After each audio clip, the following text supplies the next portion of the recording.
यदि आपका भी सपना है यूपी में एसडीएम बनने का, यदि आपका भी सपना है यूपी में ब्यूरोक्रेट्स बनने का, तो ऐसी स्थिति में जरूरी है कि आप इसके सिलेबस और पैटर्न को समझें। इसमें क्या मिनिमम योग्यता होनी चाहिए इस बात को समझें, और न्यूनतम आयु क्या जरूरी है यह भी आपको समझना होगा। आइए हम एक एक करके बातों को समझते हैं कि किस तरीके से हम इस एग्जाम की तैयारी कर सकते हैं और इसमें कितने पेपर्स होते हैं, सब कुछ बिल्कुल आसान भाषा में। तो यदि आप यूपीपीसीएस के पैटर्न के बारे में कोई भी डाउट रखते हैं, कोई भी समस्या आती, तो आप इस नंबर पे कांटेक्ट कर सकते हैं। यदि आपको यूपीपीसीएस की सीरियस होकर तैयारी करनी है तब भी आप इसी नंबर पे कांटेक्ट कर सकते हैं। साथ में एग्जाम दृष्टि ऐप डाउनलोड कर सकते हैं और YouTube को चैनल को तो सब्सक्राइब कर ही लेना है। आइए हम समझने की कोशिश करते हैं अब इस पूरे पैटर्न को कि आखिर क्या है इस पैटर्न में। सबसे पहले हम ये समझेंगे कि योग्यता क्या होना चाहिए यदि आपको यूपी में एसडीएम बनना है। मिनिमम योग्यता क्या जरूरी है, वेरी इंपॉर्टेंट। तो आपको मिनिमम योग्यता की जो जरूरत है वो है स्नातक होना जरूरी है।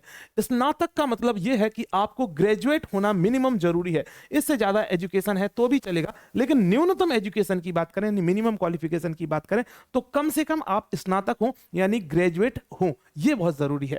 अब हम बात करते हैं कि न्यूनतम उम्र कितनी होनी चाहिए। न्यूनतम उम्र की जब हम बात करेंगे, तो आयु की जब हम बात करेंगे, तो आयु के साथ अलग अलग जो कैटेगरी है उसके लिए मैक्सिमम उम्र अलग अलग है, लेकिन न्यूनतम उम्र की बात करें तो सबके लिए समान है। यानी कि 21 वर्ष मिनिमम उम्र इसकी कितनी है। न्यूनतम आयु की बात करें तो इसके लिए जरूरी है कि आप 21 वर्ष के होना चाहिए। यदि अधिकतम उम्र की बात करें कि ज्यादा से ज्यादा आपकी उम्र कितनी हो सकती है इस फॉर्म भरने के लिए, तो अधिकतम उम्र की कैटेगरी वाइज उम्र है। जैसे कि यदि आप सामान्य वर्ग से आते हैं, यानी कि आप जनरल कैटेगरी से आते हैं, तो आप 40 वर्ष से ज्यादा के यदि हो जाते हैं तो आप फॉर्म नहीं भर सकते हैं। यदि आप ओबीसी से आते हैं, तो आप 43 ईयर तक ही मैक्सिमम आप फॉर्म भर सकते हो। और यदि आप एससी और एसटी कैटेगरी से आते हैं तो आप ऐसी स्थिति में 45 वर्ष तक की उम्र में फॉर्म भर सकते हो। और यदि आप दिव्यांग कैटेगरी में आते हो तो ये उम्र 55 साल तक भी है ना। तो ऐसी स्थिति में आपको ये समझ में आया कि कितनी मैक्सिमम उम्र हो सकती है आपको फॉर्म भरने के लिए। अब बात करते हैं कि आखिर इसका पैटर्न क्या है, इस पूरे एग्जाम का पैटर्न क्या है। तो इस एग्जाम को 3 चरणों में कराया जाता है। एक होता है प्रारंभिक परीक्षा, एक होता है मुख्य परीक्षा, और एक होता है आपका इंटरव्यू, जिसे हम लोग साक्षात्कार बोलते हैं। अब हम देखते हैं कि प्रारंभिक परीक्षा में क्या होता है। प्रारंभिक परीक्षा में 2 पेपर होंगे। एक पेपर होगा आपका जीएस का और एक पेपर होगा आपका सीसेट का। जीएस के पेपर की बात करें तो ये 200 अंकों का पेपर होगा। 200 अंकों का पेपर होगा और इसमें आपसे 150 प्रश्न पूछे जाएंगे। इसमें 150 प्रश्न आपसे पूछे जाएंगे। उसके बाद आपका इसमें 1/3 यानी 1/3 की इसमें क्या होगी, नेगेटिव मार्किंग होने वाली है। 1/3 की इसमें नेगेटिव मार्किंग होने वाली है। इसी तरीके से हम सीसेट की बात करते हैं तो सीसेट भी 200 अंकों का होने वाला है। 200 अंकों का ये होगा। उसके बाद इसमें जो प्रश्नों की संख्या होगी वो 100 होगी और इसमें भी 1/3 की नेगेटिव मार्किंग होगी, यानी 1/3 की नेगेटिव मार्किंग होगी। यदि मैं बात करूं कि समय की, कि इस पेपर को कंप्लीट करने के लिए कितना समय दिया जाता है, तो 2 घंटे का समय इसके लिए दिया जाता है। उसके बाद इसके लिए भी 2 घंटे का समय दिया जाता है और ये दोनों पेपर एक ही दिन होते हैं। दोनों पेपर एक ही दिन होते हैं। अब हम बात करते हैं मुख्य परीक्षा की।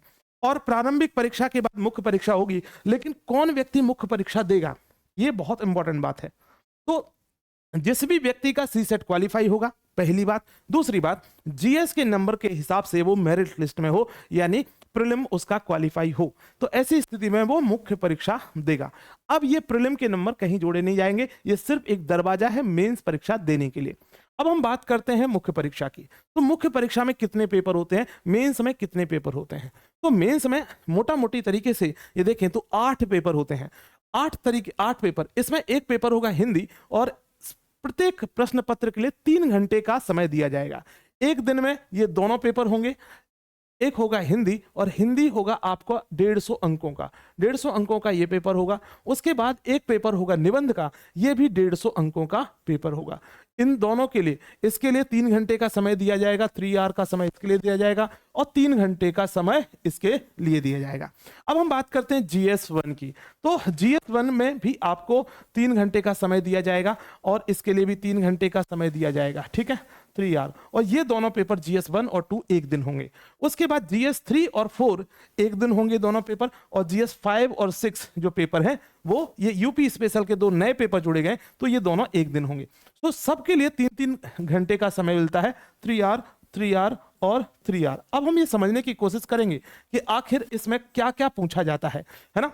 तो यदि मैं बात करूं प्रारंभिक परीक्षा की, तो जीएस में आपसे पूछा जाएगा history, geography, polity, history, geography, उसके बाद पॉलिटी, उसके बाद आपसे साइंस पूछा जाएगा, उसके बाद आपसे पर्यावरण पूछा जाएगा यानी एनवायरनमेंट पूछा जाएगा, उसके बाद आपसे इकोनॉमी पूछा जाएगा, इकोनॉमी, और मोस्ट इंपॉर्टेंट करंट अफेयर्स। बाकी यूपी स्पेशल जरूर पूछा जाएगा, यूपी स्पेशल भी पूछा जाएगा आपसे, है ना, यूपी स्पेशल और यूपी के बारे में, क्योंकि आपकी यूपी की परीक्षा दे रहे हैं, और साथ साथ में आपसे सेंसस से सवाल पूछे जाते हैं, एग्रीकल्चर से सवाल पूछे जाते हैं। तो ये प्रारंभिक परीक्षा में पूछा जाता है।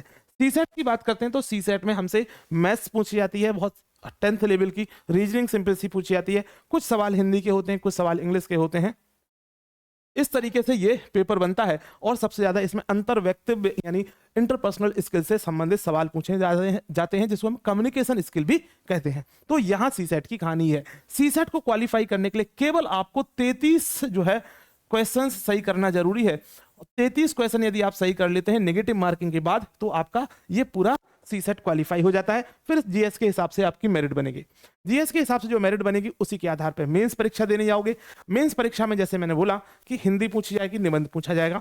उसके बाद जीएस 1 में history, geography, social, Indian society और आपके लिए वर्ल्ड हिस्ट्री, ये सब सवाल पूछे जाएंगे। इसमें ये मुख्य परीक्षा है, इसको लिखित परीक्षा भी कहते हैं हम लोग। इसे हमें लिखना होगा, रिटन एग्जाम है ये, तो इसे हमें लिखना होगा। प्रारंभिक परीक्षा हमारे लिए ऑब्जेक्टिव होती है, या फिर मैं बोलूं कि उसमें आपको 4 ऑप्शन में से एक ऑप्शन चुनना होता है और ओएमआर में भरना होता है। अब इसी तरीके से जीएस 1 की बात करूं तो इसमें जैसे मैंने बताया कि हिस्ट्री पूछा जाएगा, ज्योग्राफी पूछा जाएगा और सोसाइटी के बारे में पूछा जाएगा। जीएस 2 की जब हम बात करते हैं तो इसमें पॉलिटी, गवर्नेंस और इंटरनेशनल रिलेशन और साथ साथ में सामाजिक मुद्दों को यहां पूछा जाएगा। जीएस 3 की बात करें तो जीएस 3 की बात करते हैं तो इसमें इकोनॉमी पूछा जाएगा, पर्यावरण पूछा जाएगा और साइंस टेक पूछा जाएगा, इंटरनल सिक्योरिटी पूछा जाएगा, डिजास्टर मैनेजमेंट जैसे महत्वपूर्ण बिंदु पूछे जाएंगे। उसके बाद जीएस 4 की बात करते हैं, इसमें आपसे एथिक्स से संबंधित प्रश्न पूछा जाता है, क्योंकि एग्जामिनर ये अपेक्षा करता है कि आप कम से कम यदि आप एक अधिकारी बन रहे हैं तो आप एथिकल अधिकारी बने, एक नैतिक व्यक्ति बने, नैतिक अधिकारी बने। उसके बाद पेपर 5 और 6 नया जुड़ा है, दोनों पेपर यूपी स्पेशल से संबंधित है।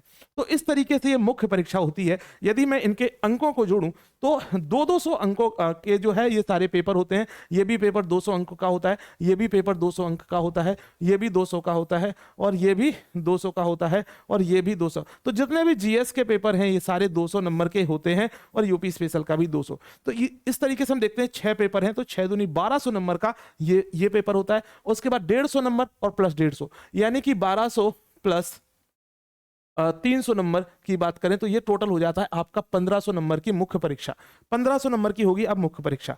उसके जब हम बात करते हैं इंटरव्यू की, वेरी इंपॉर्टेंट लास्ट चरण होता है। यदि आप इंटरव्यू मेंस की परीक्षा में अपना नाम बना लेते हैं या अच्छे अंकों से आप मुख्य परीक्षा को पास कर लेते हैं तो फिर आपको इंटरव्यू के लिए बुलाया जाता है। तो इंटरव्यू ये होता है 100 नंबर का, इंटरव्यू 100 नंबर का। तो मुख्य परीक्षा 1500 नंबर की हुई आपकी, 100 नंबर का इंटरव्यू। इस तरीके से ये 1600 नंबर की कुल परीक्षा होती है।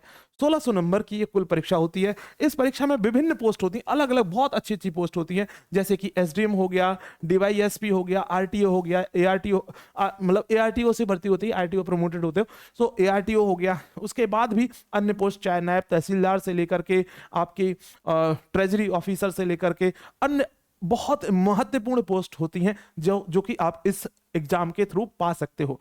अब बात आती है कि सर तैयारी कैसे करें, आखिर इस एग्जाम की तैयारी करें तो करें कैसे, ये बात हमें समझना होगी। तो एग्जाम दृष्टि आप लोगों के लिए बहुत शानदार तरीके से एक बैच लेके आया जिसका नाम है मिशन एसडीएम 5.0। अब सवाल उठ रहा होगा 5.0 क्यों? क्योंकि 4 बैच ऑलरेडी हमारे चल रहे हैं, ये 5वें नंबर का बैच है। ठीक, तो अब इस बैच की क्या खासियत होने वाली है, ये बैच में क्या क्या मिलने वाला है।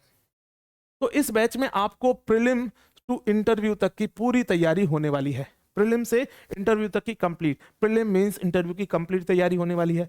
ये इसका जो ड्यूरेशन रहने वाला है कोर्स का, ये 1 ईयर में कंप्लीट हो जाएगा। 1 ईयर में ये पूरा बैच कंप्लीट हो जाएगा। उसके बाद इस ये में जो क्लासेस होने वाली हैं वो बाइलिंगुअल क्लासेस होने वाली हैं, दोनों भाषाओं में आपको ये क्लासेस मिल जाएंगी। उसके बाद प्रॉपर तरीके से आपको नोट्स बनवाए जाएंगे एक एक पॉइंट वाइज जो सिलेबस है उसके हिसाब से।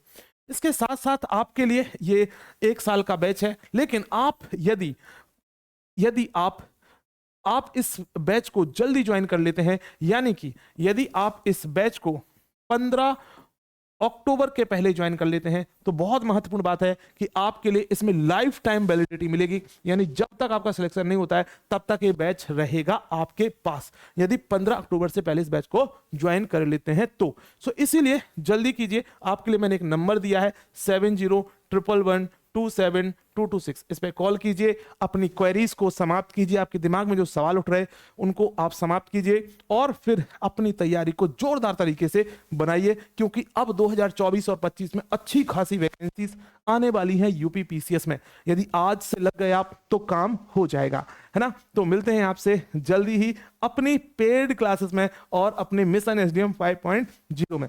यदि आपको कोई भी डाउट होता है तो आप हमें इस पे नंबर पे कॉल करें। एग्जाम दृष्टि का एप्लीकेशन डिस्क्रिप्शन में उसकी लिंक है, उसको जरूर डाउनलोड कर लें। वहां पे आपको यूपीपीसीएस सेगमेंट जब चूज करेंगे तो आपको ये बैच दिख जाएगा।